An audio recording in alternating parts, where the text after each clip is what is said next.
Орхон аймгийн иргэдийн төлөөлөгчдийн хурлын 2022 оны 3 дугаар сарын 27-ны өдрийн тогтоолоор найрамдал баг шинээр байгуулагдаж байжээ.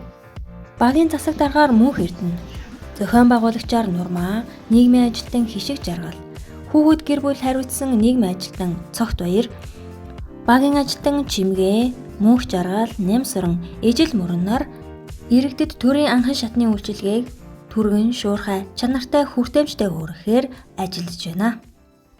Найрамдлогынхаа иргэдэд энэ өдрийн мэндийг хүргэе. Манай найрамдлог 2025 онд ажил үйлчлэлийг өгнөж оны шилдэг багаар бас шалгарсан ийм сайхан он жил болж өнгөрлөө. Бид нэр энэ удаагийн өмнөд аймгийн засаг дарга зөрөгчдийн санаачилсан шинэ жил тэмдэглэхгүй байх уриалгыг дэмжиж багийнхаа шинэ жилийн зохион байгуулалтаар багийнхаа нийт 100 хүүхдийг баярлуулах арга хэмжээг аж ахуй нэгж байгууллагатай хамтран зохион байгуулж байна.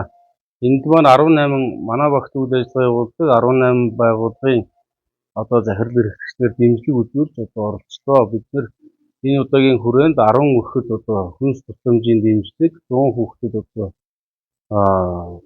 эцмийн зүйл билгийг тарааж ингэж ажиллаж байна.